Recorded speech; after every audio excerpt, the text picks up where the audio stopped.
ವಾರ್ತೆಗೆ ಸ್ವಾಗತ. ಸರ್ಕಾರಿ ಸೌಲಭ್ಯಗಳನ್ನು ಸದುಪಯೋಗಪಡಿಸಿಕೊಳ್ಳಿ. ಮಧು ಬಂಗಾರಪ್ಪ.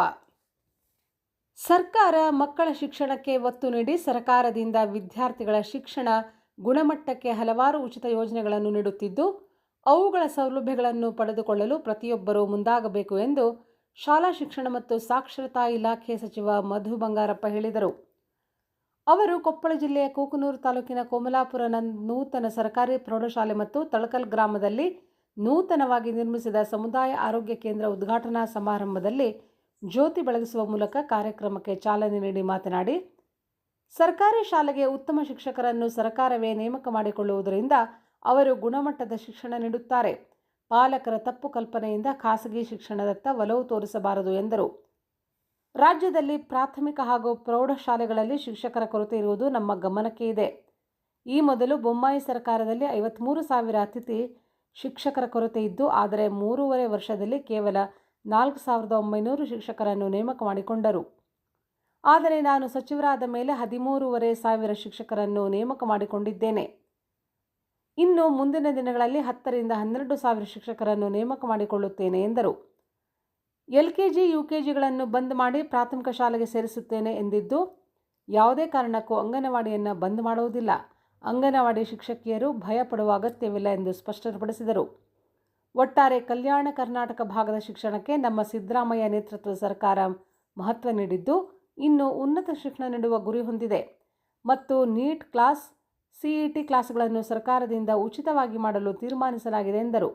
ನಮ್ಮ ಅಭಿವೃದ್ಧಿ ಸಹಿಸದ ಬಿಜೆಪಿಯವರು ಅನಗತ್ಯ ಟೀಕೆ ಮಾಡುತ್ತಾ ಇದ್ದಾರೆ.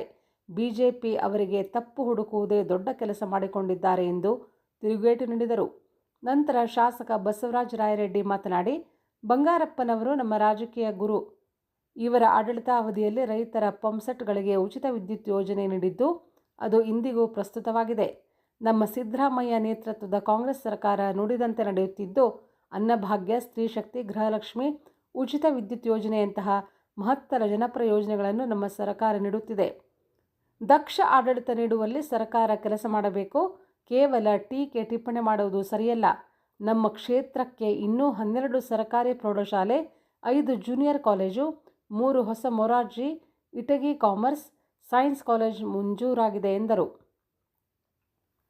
ಈ ಸಂದರ್ಭದಲ್ಲಿ ಶಾಸಕ ಬಸವರಾಜ ರಾಯರೆಡ್ಡಿ, ADC ಮಹೇಶ್ ಮಾಲ್ಗಿತ್ತಿ, ತಹಶೀಲ್ದಾರರಾದ ಪ್ರಾಣೇಶ್, ಬಸವರಾಜ್ ತೆನ್ನಳ್ಳಿ, ಶಿಕ್ಷಣ ಇಲಾಖೆ ಉಪನಿರ್ದೇಶಕ ಬಿರಾದರ್, ವಕೀಲ ರಾಮಣ್ಣ ಸಾಲ್ಭಾವಿ, ಭಾನಾಪುರ ಗ್ರಾಮ ಪಂಚಾಯತಿ ಅಧ್ಯಕ್ಷ ಕರಿಯಪ್ಪ ಹಳ್ಳಿಕೇರಿ, ಮಾಜಿ ಅಧ್ಯಕ್ಷ ಭೀಮಣ್ಣ ತಳಕಲ್, ಪಂಚಾಯಿತಿ ಅಧ್ಯಕ್ಷೆ ಜಹೀರಾ ಬೇಗಂ, ಜಾಕಿರ್ ಹುಸೇನ್, ಕೊಪ್ಪಳ ಮೈಲಾರಗೌಡ ಹೊಸಮನಿ, ಕ್ಷೇತ್ರ ಶಿಕ್ಷಣಾಧಿಕಾರಿ KT ನಿಂಗಪ್ಪ, ಅಕ್ಷರ ದಾಸೋಹ ಅಧಿಕಾರಿ FM ಕಳ್ಳಿ, ಮುಖ್ಯೋಪಾಧ್ಯಾಯ ಮಂಜುನಾಥ್ ಹಳ್ಳಿ ಮೊದಲಾದವರು ಉಪಸ್ಥಿತರಿದ್ದರು.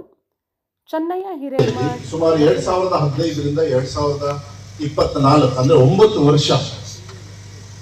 ವರ್ಷ ಯಾರು ಟೀಚರ್ಸ್ ತಗೊಂಡಿಲ್ಲ. ಅನುದಾನಿತ ಶಾಲೆಯಲ್ಲಿ ಏನಾಗ್ತದೆ, ಮಕ್ಕಳು ಟೀಚರ್ಸ್ ಇಲ್ಲ ಅಂದ್ರೆ ಅವರಿಗೆ ಆರ್ಥಿಕವಾಗಿ ಈ ಕಡೆ ಭಾಗದಲ್ಲಿ ಅವರು ಒಂಥರ ಸರ್ಕಾರದ ಅಂಗ. ಅದ ಕಟ್ಟಡ ಅವರೇ ಕಟ್ಟಿರ್ತಾರೆ, ಪಾಪ ಏನೋ ಒಂದು ಸ್ವಲ್ಪ ಜಾಗ ಯಾರು ದಾನ ಮಾಡಿರ್ತಾರೆ, ಆದ್ರೆ ಸಂಬಳ ಮಾತ್ರ ನಾವು ಕೊಡ್ತಿರ್ತೀವಿ. ಆದ್ರೆ ಟೀಚರ್ಸ್ಗೆ ನಾವು ರಿಕ್ರೂಟ್ಮೆಂಟ್ಗೆ ಪರ್ಮಿಷನ್ ಕೊಟ್ಟಿಲ್ಲ. ಅಲ್ಲಿ ಗೆಸ್ಟ್ ಟೀಚರ್ ಕೊಡೋದಕ್ಕೆ ನನಗೆ ಅಧಿಕಾರ ಇಲ್ಲ. ಗೆಸ್ಟ್ ಟೀಚರ್ ಅಲ್ಲಿ ಇಲ್ಲ, ಮಕ್ಕಳು ಆ ಶಾಲೆಗೆ ಹೋಗೋದಿಲ್ಲ. ಎಷ್ಟೋ ಶಾಲೆಗಳಿಗೆ ಮೆಲ್ಲಕ್ಕೆ ಮುಗಿಸ್ತಾ ಇದ್ದಾವೆ. ಅದಕ್ಕೆ ಮೊನ್ನೆ ನಾನು ಮುಖ್ಯಮಂತ್ರಿಗಳಿಗೆ ಮಾತಾಡಿ ಮುಖ್ಯಮಂತ್ರಿಗಳಿಗೂ ಮನವಿಯನ್ನು ಮಾಡಿದೆ. ಇಲ್ಲ ಸರ್, ಬಹಳ ಕಷ್ಟ ಆಗ್ತದೆ, ಅಟ್ಲೀಸ್ಟ್ ನಿಮಗೆ 9 ವರ್ಷ ಕೊಡೋಕ್ಕಾಗಲಿಲ್ಲ, ಅದೊಂದು 5 ವರ್ಷ ಆದ್ರೂ ಕೊಡಿ ಅಂತೇಳಿ. ಈಗ 5 ವರ್ಷಕ್ಕೆ ಕೊಡ್ತಾರೆ ಅಂತ ವಿಶ್ವಾಸ ಇದೆ. ಅದಕ್ಕೆ ನಾನು ರಾಯರೆಡ್ಡಿ ಸಾಹೇಬ್ರಿಗೆ ಹೇಳ್ತೀನಿ, ನಾಳೆನೇ ಸ್ವಲ್ಪ ಅತಿಕ್ ಅವರಿಗೆಲ್ಲ ಗೊತ್ತು, ಅವರೆಲ್ಲ ಹೂ ಹೊಂದಿದ್ದಾರೆ. ರೇಜು ಅವರಿಗೆಲ್ಲ ಗೊತ್ತಿದೆ, ಮತ್ತೆ ಅವರಿಗೆ ಹೇಳಿದ್ದಾರೆ ಅದು ಬೇಕಾಗ್ತದೆ. ಇಲ್ಲಾಂದ್ರೆ ಯಾಕಂದ್ರೆ ಅನುದಾನಿತ ಶಾಲೆ ಸರ್ಕಾರದ ಒಂದು ಭಾಗ. ಅದು ಅವ್ರು ನಮ್ಮ ಸರ್ಕಾರದ ಒಂದು ಮಾದರಿಯಲ್ಲೇ ಕೆಲಸ ಮಾಡ್ತಿರ್ತಾರೆ, ಸಂಬಳ ನಾವು ಕೊಡ್ತಾ ಇರ್ತೀವಿ. ಅದಕ್ಕೆ ನಾನು ರಾಯರೆಡ್ಡಿ ಸಾಹೇಬ್ರಿಗೆ ಅಲ್ಲೂ ಒಂದು ಹೇಳ್ತೀನಿ. ಮತ್ತೆ ಇನ್ನೂ ಒಂದು 20,000 ಅಂತ ಕೇಳಿದ್ರೆ 20,000 ಆಗಲಿಲ್ಲ ಅಂದ್ರೆ ಇನ್ನೂ ಒಂದು 10,000, ಅಟ್ಲೀಸ್ಟ್ 10ರಿಂದ 12,000 ಶಿಕ್ಷಕರನ್ನ, ಸರ್ಕಾರಿ ಶಿಕ್ಷಕರನ್ನ ನೇಮಕ ಮಾಡಲಿಕ್ಕೆ ನನಗೆ ಈಗ ಮನವಿಯನ್ನು ನಾನು ಆಗಲೇ ಮಾನ್ಯ ಮುಖ್ಯಮಂತ್ರಿಗಳು ಕೊಟ್ಟಿದ್ದೀನಿ. ನನ್ನ ಅವಧಿಯಲ್ಲಿ ಅತಿ ಹೆಚ್ಚಿನ ಒಂದು ಟೀಚರ್ಸ್ ಆಗಿಬಿಟ್ರೆ ಮಕ್ಕಳಿಗೆ ಗುಣಮಟ್ಟ. ಎಷ್ಟೋ ಒಂದ್ಸತಿ ನೀವು ಗೊತ್ತು, ಕಟ್ಟಡ ಇಲ್ಲಾಂದ್ರೆ ನೀವು ಮರದಡಿ ಕೆಲಸ ಪಾಠ ಹೇಳ್ಕೊಟ್ಟಿರ್ತಕ್ಕಂಥ ದಿನಗಳು ಕೂಡ ನೀವು ನೋಡಿರ್ತೀರಿ. ಆದ್ರೆ ಟೀಚರ್ಸೇ ಇಲ್ಲ ಅಂದ್ರೆ ಕಟ್ಟಡ ತಗೊಂಡು ಏನೂ ಉಪಯೋಗ ಆಗೋದಿಲ್ಲ. ಟೀಚರ್ಸ್ ಬೇಕಾಗುತ್ತೆ. ಟೀಚರ್ಸ್ ಇಷ್ಟೊಂದು ಕೊರತೆಯನ್ನು ಕೊಟ್ಟುಬಿಟ್ಟಿದ್ದಾರೆ ಹಿಂದೆ. ನಾನು ಆದರೆ ನನ್ನ ಉದ್ದೇಶ ಇಷ್ಟೇ, ಮಕ್ಕಳಿಗೆ ಗುಣಮಟ್ಟದ ಶಿಕ್ಷಣವನ್ನು ಕೊಡಬೇಕು. ನೀಟ್ ಕ್ಲಾಸ್ನ ಶುರು ಮಾಡ್ತಾ ಇದ್ದೀವಿ. ಏನು PUC ಅಲ್ಲಿ ಈಗ ನೀವು ಇಂಜಿನಿಯರಿಂಗ್ ಕಾಲೇಜಿಗೆ ಬರಬೇಕು, ಅಲ್ಲಿ ಇಂಜಿನಿಯರಿಂಗ್ ಕಾಲೇಜಿಗೆ ಬರ್ಬೇಕಂದ್ರೆ ಎಲ್ಲ ಮೆರಿಟಲ್ಲಿ ಕೊಡ್ತೀರಿ. ನೀವು ಮೆರಿಟಲ್ಲಿ ತಗೊಳ್ಬೇಕಂತ ಹೇಳಿದ್ರೆ ಅವರಿಗೆ ಸ್ಪೆಷಲ್ ಕೋಚಿಂಗ್ ಬೇಕಾಗ್ತದೆ. ನೀವೇನು ಮಾಡ್ತೀರಿ, ನಿಮ್ಮ ಮಕ್ಕಳನ್ನ ಇಲ್ಲಿಂದ ನನಗೆ ಗೊತ್ತಿರೋ ಪ್ರಕಾರ ಹುಬ್ಬಳ್ಳಿಗೆ ಇಲ್ಲಾಂದ್ರೆ ಮಂಗಳೂರಿಗೆ ಕಳಿಸ್ತೀವಿ. ಹೌದಾ? ಎಷ್ಟೋ ಮಕ್ಳು ಈ ಕಡೆ ಮಂಗಳೂರಿಗೆ ಕಳಿಸಿದ್ರೆ ಎಷ್ಟು ಕೈ ಎತ್ತರಿ ನೋಡೋಣ, ಯಾರು ಮಂಗಳೂರು ಕಡೆ ಕಳಿಸಿದಿರಾ ಇಲ್ಲ ಹುಬ್ಳಿ ಕಡೆ, ನಿಮ್ಮ ಊರಲ್ಲಿ ಬಿಟ್ಟು ಬೇರೆ ಕಡೆ ಕಳಿಸಿರ್ತಕ್ಕಂಥ ಮಕ್ಕಳನ್ನ ಕಳಿಸಿರ್ತೀವಿ. ಯಾಕಂದ್ರೆ ಇಲ್ಲಿ ವ್ಯವಸ್ಥೆ ಇಲ್ಲ. ಇನ್ನು ಮುಂದೆ ಹಂಗೆ ಮಾಡಕ್ ಹೋಗ್ಬೇಡಿ. CET ನಿಮಗೇನು ನೀಟ್ ಟ್ರೈನಿಂಗ್ ಎಲ್ಲ ಕೊಡ್ತಾರಲ್ಲ, ಅದನ್ನ ಸರ್ಕಾರದಿಂದನೇ ನೀವು ಸರ್ಕಾರಿ ಶಾಲೆಗಳಲ್ಲಿ ಕಾಲೇಜಲ್ಲಿ ನಾವೇ ಇನ್ವೆಲ್ ಕೊಡ್ತೀವಿ, ನಾವು ಫ್ರೀಯಾಗಿ ಕೊಡ್ತೀವಿ, ನೀವು ತಲೆ ಕೆಡ್ಕೊಳ್ತೇವೆ. ಸುಮಾರು 20,000 ಮಕ್ಕಳಿಗೆ ನಾವು ಕೊಡಬೇಕು ಅಂತ ಹೇಳಿ ಈ ಸತಿ ಅನುದಾನವನ್ನ ಸನ್ಮಾನ್ಯ ಸಿದ್ದರಾಮಯ್ಯ ಸಾಹೇಬರು ಬಜೆಟ್ ಅಲ್ಲೇ ಇಟ್ಬಿಟ್ಟಿದ್ದಾರೆ. ನಾವು ಕೇಳಿದ್ವಿ, ಇದು ಬಹಳ ಒಳ್ಳೆ ಕೆಲಸ. ನಿಮ್ಮ ಮಕ್ಕಳು ಇಲ್ಲೇ ಇರ್ತಾರೆ, ಇಲ್ಲೇ ಓದ್ತಾರೆ, ನಿಮ್ಮ ಸರ್ಕಾರಿ ಶಾಲೆಯಲ್ಲೇ ಓದ್ತಾರೆ, ಈ ವ್ಯವಸ್ಥೆಯನ್ನು ಕೊಡ್ತಾರೆ. ನಾನು SDMC ಅಧ್ಯಕ್ಷರಿಗೆ ಹೇಳಿದೆ.